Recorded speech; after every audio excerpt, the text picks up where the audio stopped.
Get this kid out before I have him arrested. The deployment loop isn't missing an integer. You inverted the variable on line 4082, a $2 billion machine saved by a child. To understand why, we go back. Get this kid out of my control room before I have him arrested for tampering with a $2 billion federal asset. The words echoed off the glass walls of the Jet Propulsion Laboratory's primary mission control center. Flight Director Richard Vance stood with his finger pointed like a weapon, his face flushed with the kind of rage reserved for those who believe their authority is absolute. Marcus did not flinch. He did not cry. He did not shrink back toward his terrified homeroom teacher. The 12-year-old boy simply stood his ground, his worn, taped-together sneakers planted firmly on the pristine, anti-static floor. He held a battered, spiral-bound notebook against his chest. His expression remained completely neutral, his breathing steady, his eyes locked onto the massive telemetry screens flashing red warnings above them. He was perfectly, terrifyingly calm, Vance sneered, adjusting his cuffs. I said, get security, now. In exactly 4 minutes, the trajectory of Richard Vance's life would irrevocably shatter. The room would fall dead silent, a $2.4 billion machine would be pulled from the brink of destruction, and a systemic culture of arrogance would be dismantled by a child in a faded windbreaker. But to understand what happened in that control room, you need to go back. Marcus's world was constructed of quiet sacrifices and loud realities. He lived in a fourth-floor walk-up in a neighborhood where the sirens often drowned out the television. The air in their apartment always smelled faintly of lemon-scented ammonia and the cocoa butter his mother, Elena, rubbed into her cracked, calloused hands every night. Elena was a custodial worker at a downtown research hospital. She worked the graveyard shift, moving quietly through halls of power and innovation, cleaning up after people who rarely looked her in the eye. She wore a blue polyblend uniform that was frayed at the cuffs, and she walked with a slight limp, a permanent souvenir from years of standing on unyielding concrete floors. But Elena possessed a quiet, unshakable dignity. She was the gravity that kept Marcus in orbit. Every morning, when she returned home just as the golden morning light began to cut through the smog, they shared a ritual. She would make 2 cups of weak black tea. She would sit at their scarred Formica kitchen table, take Marcus's hands in hers, and look directly into his eyes. A mind is a quiet room, Marcus, she would tell him, her voice a low, steady hum. Don't let loud people track mud on your floors. That single sentence was Marcus's armor. It was his internal code. He understood early on that the world would make assumptions about him based on the zip code he lived in, the secondhand clothes he wore, and the deep, rich brown of his skin. In a society, and specifically in STEM fields, where Black engineers make up less than 6% of the aerospace workforce, the world was constantly trying to tell Marcus what rooms he did not belong in. But Marcus had a secret. Behind the door of his cramped bedroom, illuminated by the harsh glare of a scavenged monitor, Marcus was a prodigy. While other children his age were playing video games, Marcus was downloading declassified orbital mechanics documents from public library archives. He had taught himself Python by the age of 8, C++ by 9, and advanced calculus by 10. His bedroom was a chaotic sanctuary of salvaged motherboards, wire spools, and textbooks pulled from the donation bins behind the university. His most prized possession was a thick, blue spiral notebook. Its cover was torn, and the wire binding was bent, but inside, the pages were filled with microscopic, perfect handwriting. It contained his calculations, his diagrams, and his corrections to open-source aerospace code. To the world, Marcus was just a quiet, poor black kid in a faded jacket.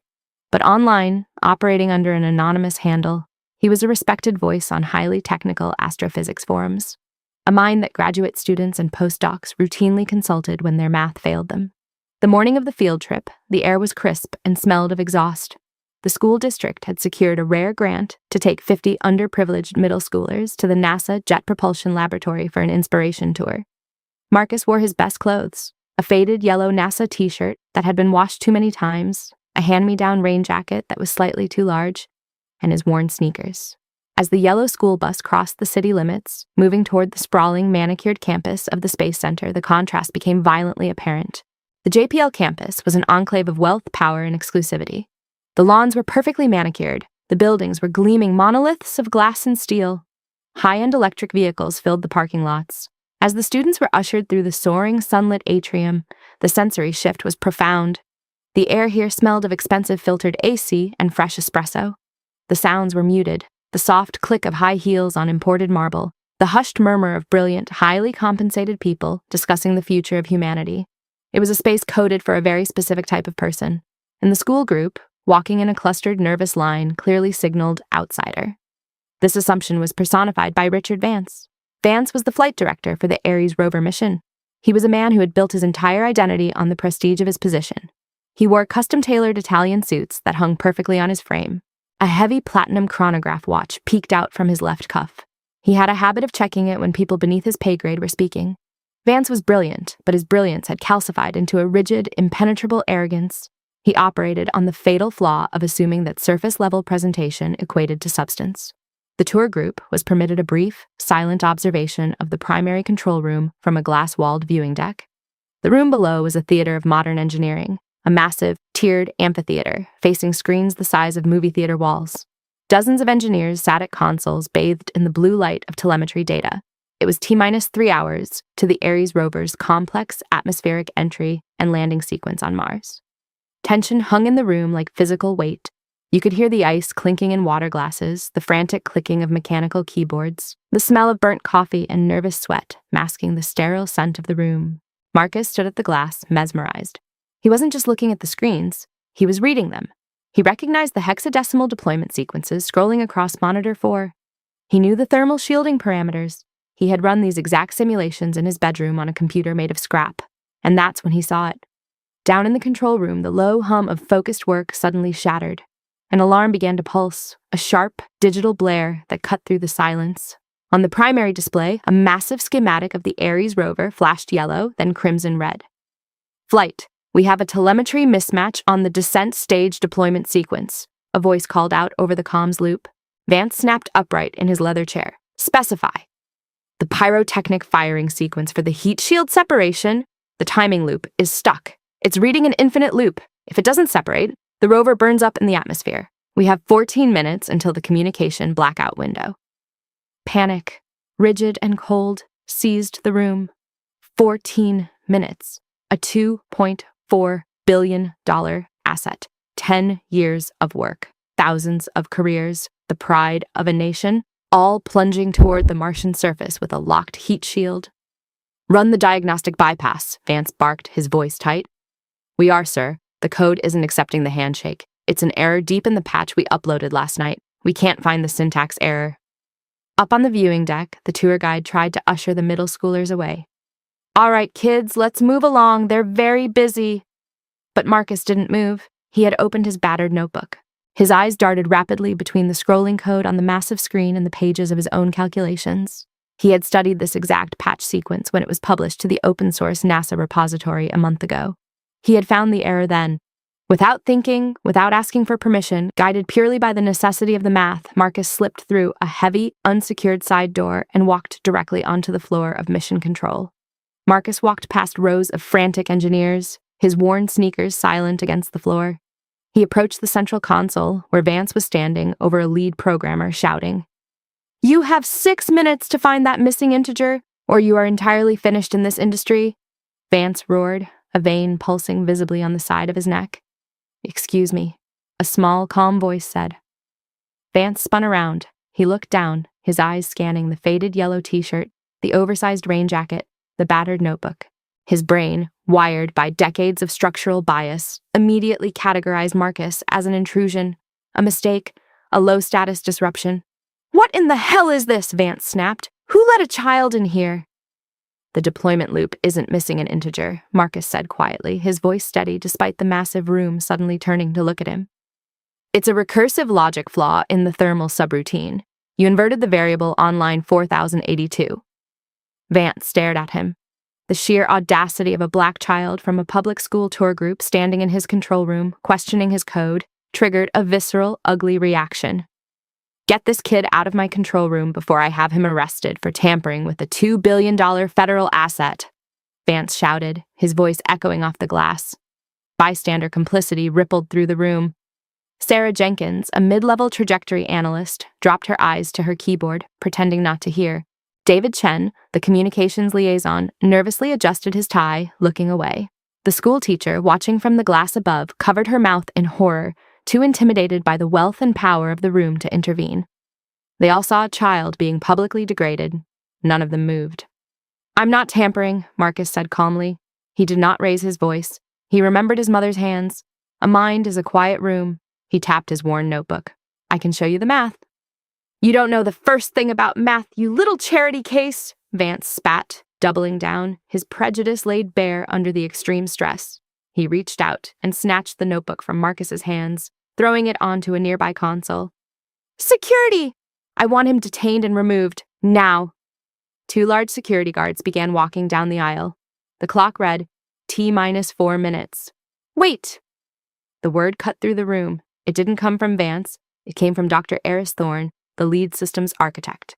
She was a brilliant woman who had been staring at the notebook Vance had haphazardly thrown onto her desk.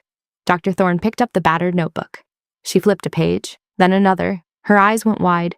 She looked up at the massive screen, then back down at the faded, lined paper covered in microscopic, flawless calculations. "Flight! Hold on!" Dr. Thorne said, her voice shaking slightly. "We don't have time for this, Eris," Vance yelled. "Richard, shut up and look at this," she commanded, the shock in her voice forcing the room into a stunned silence. You could hear the hum of the servers. Dr. Thorne turned to Marcus. You use the handle *M on the MIT Advanced Propulsion Boards, don't you?" Marcus gave a single, calm nod. The color physically drained from Richard Vance's face. He staggered back half a step, his knees suddenly lacking the strength to hold up his tailored suit. "Doctor," Thorne turned to the room, her voice echoing clearly. "This is the person who solved the orbital mechanics anomaly in the public API last month. He didn't just find the error in our thermal subroutine. He already wrote the patch. It's right here." Silence. Total, absolute silence. The kind of silence that suffocates arrogance. Vance opened his mouth, but no sound came out. He looked at the boy, the worn shoes, the faded jacket, and realized he had just publicly humiliated the only mind in the room capable of saving his life's work. "Execute the patch," Marcus said quietly. "You have 2 minutes." Dr. Thorne didn't hesitate. Her fingers flew across the mechanical keyboard, translating Marcus's handwritten code into the terminal. She hit execute. The room held its collective breath. On the primary screen, the crimson warning lights flickered. The code compiled. The handshake was accepted. The screen turned a serene, steady green. "Heat shield separation confirmed," a technician whispered. "Descent stage is nominal." The room erupted. Cheers, tears, and applause shattered the tension. But Marcus did not smile. He simply walked over to Dr. Thorne's desk and picked up his notebook. Vance, his chest heaving, tried to regain control of his shattered reality. He tried to reframe what had just happened. "Look, son," Vance stammered, holding up a hand, attempting a hollow, patronizing smile. "It was a high-stress situation, a misunderstanding. We're all professionals here." Marcus turned to face the flight director. The room quieted again, sensing the shift in power. Marcus stood tall, his voice steady, factual, and devastating. "You built this room," Marcus said. "You spent 10 years writing the sequence. You command billions of dollars. And when you saw a black boy standing in your control room holding the answer, the first thing you did was assume I was a criminal." He looked at the bystanders who had looked away. "I didn't break your machine. You broke your own code. I just fixed it." The collapse of Richard Vance was absolute. Because he had shouted his bigotry loudly, publicly, and on a recorded mission control loop with 70 witnesses, there was no hiding it. There was no sweeping it under the rug. Within 72 hours, the institutional accountability was swift and brutal. Richard Vance was forced into immediate, early retirement, stripped of his security clearance, and removed from the Ares mission history. The audio tape of the incident was reviewed by the Inspector General. It resulted in a massive overhaul of the agency's implicit bias and security protocols. The financial reality of the moment was stark. A 12-year-old boy with a $2 notebook had saved a $2.4 billion federal asset from becoming a crater on Mars. The institution, forced to reckon with its own blindness, acted. The agency established a $500,000 full-ride scholarship trust in Marcus's name, guaranteeing his education through a PhD at any institution he chose. Dr. Eris Thorne was promoted to flight director. But for Marcus, the real victory wasn't the money or the vindication. 6 months later, on a warm Tuesday evening, Marcus sat on the fire escape of his apartment building. The city was loud below him. His mother, Elena, stepped out onto the rusted metal grating, carrying 2 cups of tea. She sat beside him, resting her calloused hand gently on his shoulder. Marcus looked up at the night sky. Somewhere out there, millions of miles away, a machine he had saved was rolling across the red dust of another world. He opened his notebook, took a sip of tea, and smiled. His mind was a quiet room, and the door was locked. A brilliant mind was almost discarded because a powerful man mistook poverty for a lack of intelligence and blackness for a lack of belonging. What made this story matter wasn't that Marcus was a genius, it was that he knew his own worth before the world was forced to recognize it. He didn't need Richard Vance's permission to be brilliant. Look at your own life. How many times have you let someone else's narrow perception dictate the size of your room? How many times have you looked away when someone else was being diminished? Share this story with someone who needs to be reminded that their substance matters more than their surface. Subscribe as we continue to document these true stories of quiet dignity breaking loud systems. Brilliance doesn't need a tailored suit, it just needs a quiet room. Remember that.